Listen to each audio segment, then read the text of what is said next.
नमस्कार दोस्तों, GS special series में एक बार फिर से आप सभी का स्वागत है। आप लोगों ने अभी न्यूज में देखा होगा कि अमेरिका में एक मामला बहुत तूल पकड़ रहा है, जो कि है एबॉर्शन का।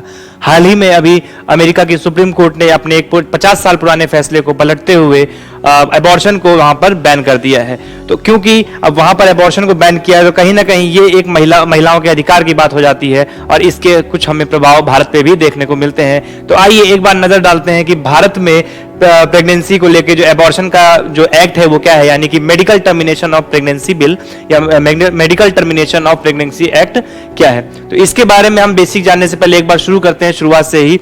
तो 1971 से पहले जो मेडिकल टर्मिनेशन ऑफ प्रेगनेंसी थी, वो एक नॉर्मल एक जो एबॉर्शन था वो एक क्रिमिनलाइज्ड होता था, वो सेक्शन 312 से सेक्शन 316 आईपीसी के अंतर्गत। अर्थात कि अगर कोई भी व्यक्ति एबॉर्शन करवाता है तो वो एक कानूनन जुर्म माना जाएगा सेक्शन 312 सेक्शन 316 के अंतर्गत, जो कि होता है कि एक आप फीटस की आप हत्या कर रहे हैं। ठीक है, उसके बाद 1971 में जब ये देखा गया कि कहीं ना कहीं महिलाओं की सुरक्षा के लिए कहीं ना कहीं कुछ जरूरत पड़ती है कि हमें एबॉर्शन जैसी जरूरतें पड़ जाती हैं, तो डॉक्टरों की देखरेख में हम एबॉर्शन को लीगल कर सकते हैं। तो उसके लिए medical termination of pregnancy act लाया गया, जो कि 1971 में आया, जो इस एक्ट के लिए एक एक्सेप्शन था। इसके अंतर्गत यह किया गया कि जो मेडिकल रिप्रेजेंटेटिव्स हैं, जो मेडिकल प्रैक्टिशनर्स हैं, अगर वो रजिस्टर्ड है और वो रिकमेंड करते हैं कि हाँ प्रेगनेंसी में एबॉर्शन जरूरी है महिलाओं की सुरक्षा के लिए, तो ये किया जा सकता है।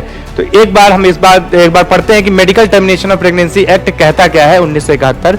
तो ये जो एक्ट है ये इफेक्ट में 1972 में आया था, दोबारा 1975 और 2002 में समय के अनुसार इसको अमेंड भी किया गया। ये कहता है कि इलीगल एबॉर्शन को ये बैन करता है और साथ ही साथ मैटरनल मॉर्टेलिटी को देखते हुए ये अगर मेडिकल प्रैक्टिशनर द्वारा रिकमेंड किया जा रहा है तो एबॉर्शन को लीगलाइज भी करता है, लेकिन वो टर्म्स एंड कंडीशन को देखते हुए अगर वो पर्सन जो रिकमेंड कर रहा है वो उस चीज के लिए क्वालिफाइड है। तो आइए अब एक बार इसकी टाइमलाइन पर नजर डालते हैं। तो जब 1861 में हमारी आईपीसी बनी तो उसके अंतर्गत ये एक क्रिमिनल ऑफेंस माना जाता था अंडर पर्सन एक्ट के। उसके बाद 1971 तक आते आते तो ये नॉर्मल एक लीगलाइज एक्ट कर दिया गया कि अगर सर्टेन सर्कमस्टेंसेस में हम क्या करेंगे, जो मेडिकल टर्मिनेशन ऑफ प्रेगनेंसी है उसको लीगलाइज कर देंगे। लेकिन इसको लीगलाइज करने का समाज ने एक गलत तरीका अपना लिया और कहीं ना कहीं जो महिलाओं की स्थिति थी और बदतर हो गई।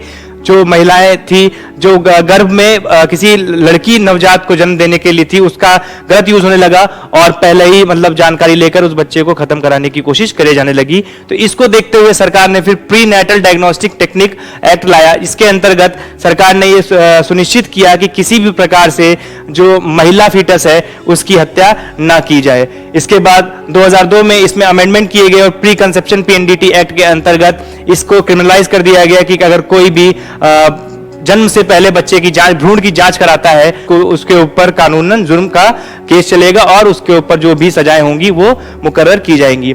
फिर एमटीपी रूल्स 2003 में आते हैं और फर्दर अभी हाल ही में अमेंडमेंट आया था 2020 में और 2021 में medical termination of pregnancy act 2021 बनके निकल के आता है। इसमें कई सारी चीजें ऐड भी की गई थी, तो उन एडिशंस के बारे में हम एक बार पढ़ेंगे। तो शुरुआत में क्या होता है, जो अमेंडमेंट 2021 आया उससे पहले तक जो समय था एबॉर्शन का वो काफी कम था, लेकिन इसमें जो सिंगल आपका रजिस्टर्ड मेडिकल प्रैक्टिशनर है वो रिकमेंड करता है तो 20 वीक्स तक की प्रेगनेंसी के लिए वो एबॉर्शन को रिकमेंड कर सकता था। अगर 20 से 24 वीक्स का है तो बेसिकली आपको 2 रजिस्टर्ड मेडिकल प्रैक्टिशनर्स के रिकमेंडेशन की जरूरत होती है। ये रजिस्टर्ड मेडिकल प्रैक्टिशनर्स कौन होते हैं, तो ये गायनेकोलॉजिस्ट हो सकते थे या ऑब्स्टेट्रिस्ट हो सकते थे।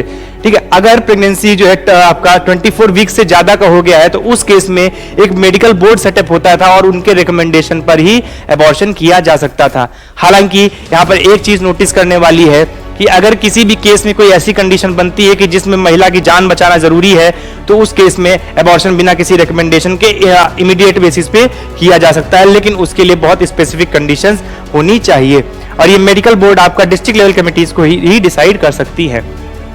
अगर हम कंडीशंस की बात करें जो लीगलाइज कंडीशंस की गई हैं तो उसमें कंडीशन कौन कौन सी हो सकती हैं, तो risk to life of pregnant person, यानी कि जो महिला प्रेगनेंसी की दशा में है अगर उसकी जान पर खतरा है तब ये एबॉर्शन किया जा सकता है। अगर कोई ऐसी इंजरी हो सकती है, अगर उस नवजात को जन्म दिया जाता है तो कोई ऐसी मेजर इंजरी हो सकती है जो कि मानसिक अथवा शारीरिक हेल्थ पर इफेक्ट डाले, तो उस प्रेगनेंसी को अबॉर्ट किया जा सकता है।